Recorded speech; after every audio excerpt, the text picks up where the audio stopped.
Assalamualaikum warahmatullahi wabarakatuh. Bismillahirrahmanirrahim. Alhamdulillahirabbil alamin. Wabihi nasta'inu ala umurid dunya waddin.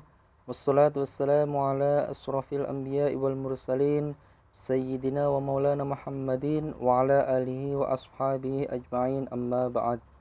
Allahumma salli wa sallim ala sayyidina Muhammad wa ala ali sayyidina Muhammad.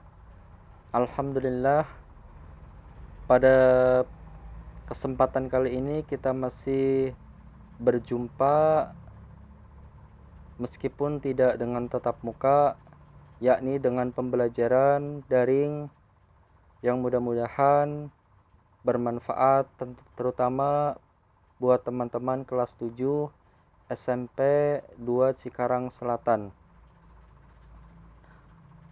Baik, mudah-mudahan kalian semua juga dalam keadaan sehat dan juga diberikan kelancaran di dalam pembelajaran. Namun sebelum kita lanjut ke pembelajaran, alangkah baiknya kita berdoa dimulai. Baik teman-teman, pada pertemuan sebelumnya kita sudah membahas bab 3 tentang semua bersih hidup jadi nyaman.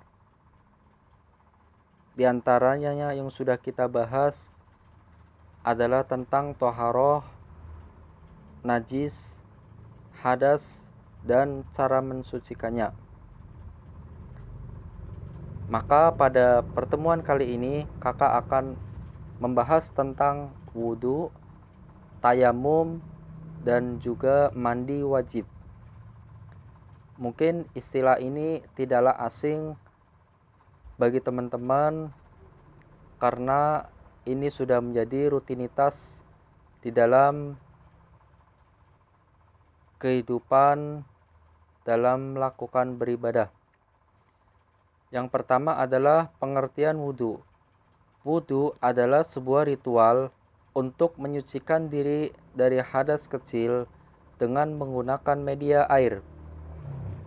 Wudu dilakukan dengan cara membasuh dan mengusap beberapa bagian anggota tubuh menggunakan air sembari berniat di dalam hati, dan dilakukan sebagai sebuah ritual khas atau peribadatan.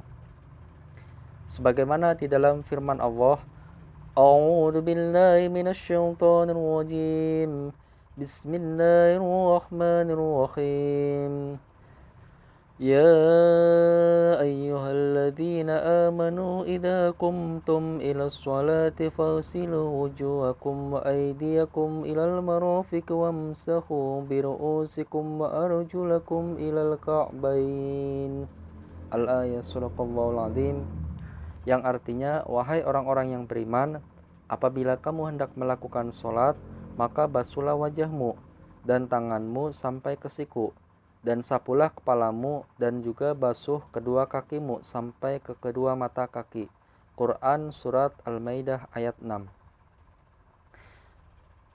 Selanjutnya kita akan bahas hukum wudu. Nah, jadi kita harus tahu hukum wudu itu ada dua. Yang pertama adalah wajib. Hukum wudu menjadi wajib ketika seseorang akan melakukan hal-hal berikut ini. Yang pertama, sholat. Kedua, tawaf di seputar Ka'bah, dan lain sebagainya. Hukum yang kedua yaitu wudu menjadi sunnah ketika seseorang akan melakukan hal-hal berikut ini. Ketika akan tidur, sebelum mandi junub, ketika akan melantunkan azan dan iqamah, ketika akan berzikir, dan juga ketika sedang marah. Itu yang disunahkan. Selanjutnya adalah rukun wudu. Adalah ketentuan yang ada dalam ibadah dan harus dipenuhi ketika melakukan suatu ibadah atau pekerjaan. Jika tidak terpenuhi, maka tidak sah. Rukun wudu. Yang pertama, niat dalam hati. Yang kedua, disunahkan membasuh kedua tangan, berkumur-kumur, dan membersihkan hidung. Yang ketiga, membasuh muka mulai dari tumbuhnya rambut, kepala, hingga bawah dagu dan telinga kanan sampai telinga kiri. Yang keempat, membasuh kedua tangan sampai siku. Kelima, mengusap sebagian kepala. Keenam, disunahkan membasuh kedua telinga. Yang ketujuh, membasuh kedua kaki sampai mata kaki. Yang kedelapan, tertib atau berurutan. Dan yang kesembilan, disunahkan berdoa setelah wudhu. Nah, maka di sini teman-teman bisa dilihat tentang niat wudhu.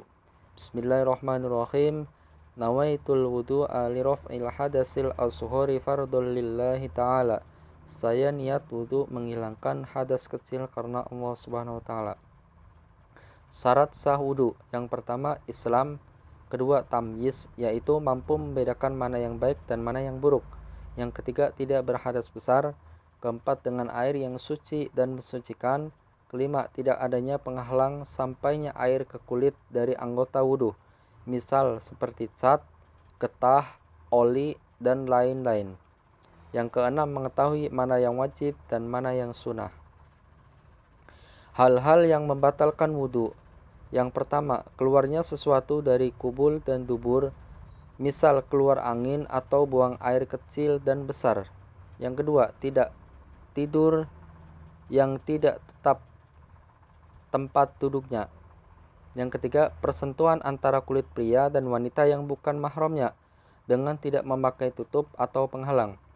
Yang keempat, hilang akal sebab gila, pingsan, mabuk, dan tidur nyenyak.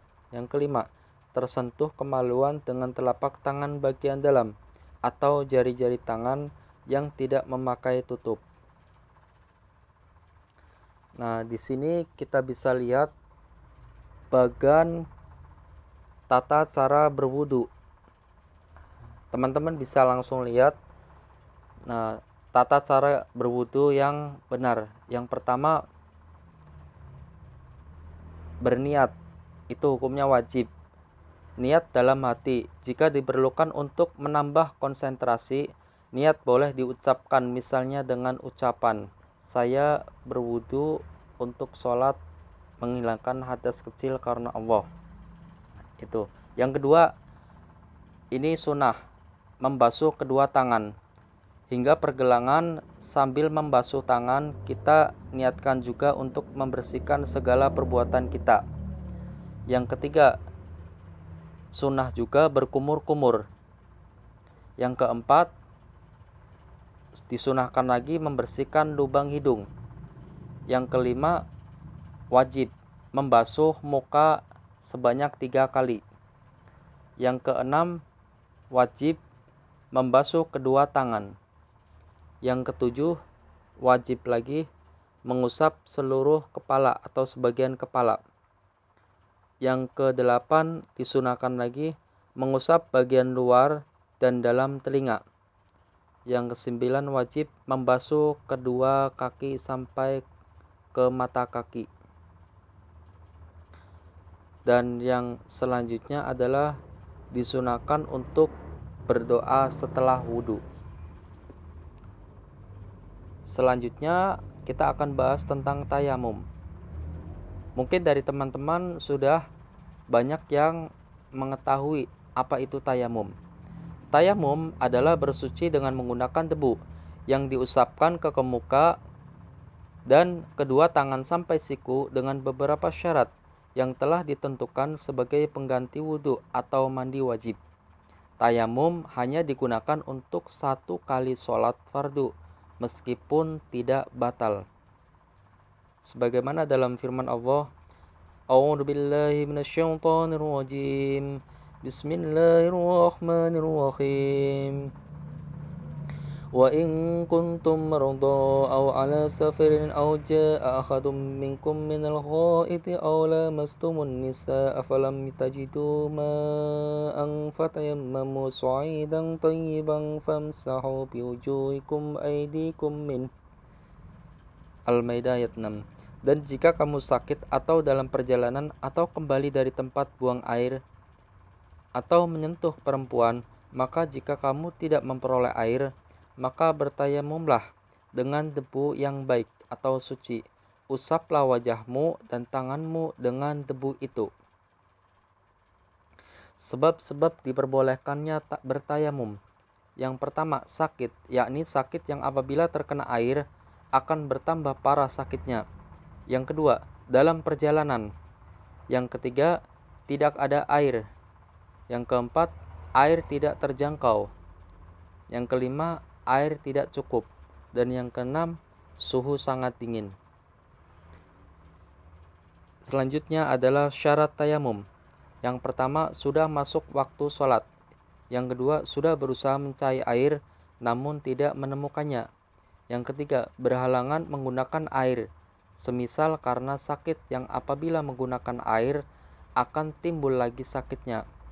Yang keempat, menggunakan debu yang suci. Rukun tayamum. Yang pertama, niat untuk dibolehkan mengerjakan sholat. Yang kedua, menyapu muka dengan debu. Yang ketiga, menyapu kedua tangan dengan debu. Yang keempat, tertib atau berurutan. Sunah-sunah tayamum. Yang pertama, membaca basmalah. Yang kedua, meniup debu dari telapak tangan sehingga debu yang menempel di tangan menjadi tipis. Yang ketiga, mendahulukan anggota yang kanan daripada anggota yang kiri. Yang keempat, membaca doa seperti doa setelah wudhu. Selanjutnya adalah hal-hal yang membatalkan tayamum. Melihat air sebelum sholat. Bagi yang tayamum karena tidak ada air, kecuali yang bertayamum karena sakit. Yang kedua, semua hal yang membatalkan wudhu. Yang ketiga, menyentuh kemaluan dengan telapak tangan.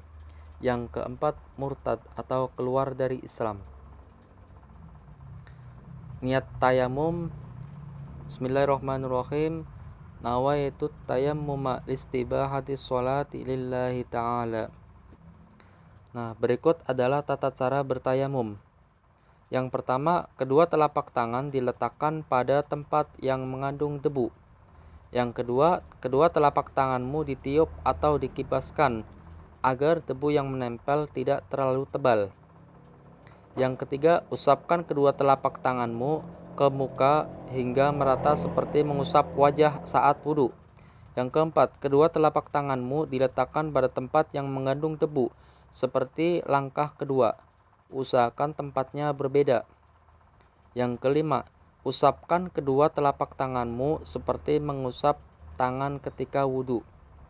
Yang keenam, membaca doa akhir tayamum seperti doa akhir wudhu. Selanjutnya kita akan bahas tentang mandi wajib. Mandi wajib merupakan cara bersuci untuk menghilangkan hadas besar. Sebab seseorang mandi wajib diantaranya yang pertama datang bulan, yang kedua keluar darah nifas, yang ketiga melahirkan, keempat berhubungan suami istri, yang kelima keluar mani, dan yang keenam meninggal dunia. Sebagaimana dalam firman Allah, A'udzu billahi minasyaitonir rajim. Bismillahirrahmanirrahim. Wa in kuntum junuban fatahharu. Dan jika kamu junub maka mandilah. Rukun mandi wajib. Yang pertama, niat, yaitu berniat menghilangkan hadas besar. Kedua, mengalirkan dan membasuh air ke seluruh tubuh. Sunah-sunah mandi wajib. Membaca basmalah, mencuci kedua tangan kaki, mencuci kemaluan, membersihkan najis, wudhu sebelum mandi, mendahulukan anggota kanan, menghadap kiblat, membaca doa, tertib. Larangan bagi yang sedang berhadas besar. Sholat, tawaf, memegang dan membaca Al-Quran, i'tikaf. Khusus bagi wanita haid dan nifas dilarang berhubungan suami istri dan berpuasa. Sujud tilawah. Tata cara mandi wajib. Yang pertama, berniat mandi wajib.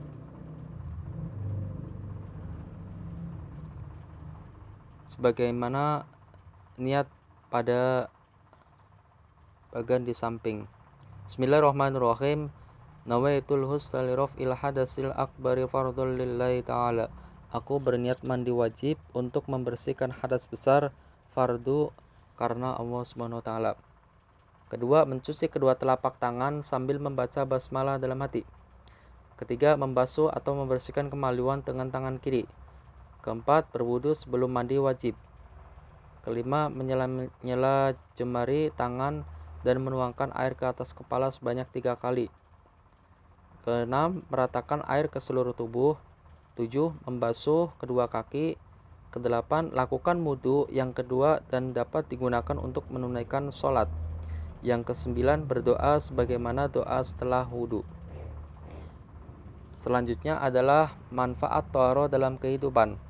Orang yang cinta akan budaya bersih dan suci, kemudian menerapkannya dalam kehidupan sehari-hari, tentu menjadi sehat, sejahtera, dan menyenangkan. Ia akan merasa percaya diri ketika berkumpul dengan orang lain. Apabila badannya bersih, suci, dan segar. Selain itu, jika hal itu diniatkan semata-mata karena Allah, maka mendapat pahala. Kesimpulan, wudu merupakan cara bersuci untuk menghilangkan hadas kecil, sesuai dengan syarat dan rukun wudu, dengan menggunakan media air. Kedua, tayamum adalah bersuci dengan debu yang diusapkan ke muka dan kedua tangan sampai siku, sebagai pengganti wudu atau mandi wajib. Ketiga, mandi wajib merupakan cara bersuci untuk menghilangkan hadas besar. Mungkin itu yang bisa kakak sampaikan kepada teman-teman, khususnya kelas 7. Mudah-mudahan materi ini bermanfaat bagi kalian semua dan kalian tentunya bisa mengamalkan dalam kehidupan sehari-hari. Baik, sebelum kakak tutup, tugas untuk teman-teman hanya menyimak materi dan menyimpulkan di kolom komentar. Sekian dari kakak. Wabillahi taufiq wal hidayah. Wassalamualaikum warahmatullahi wabarakatuh.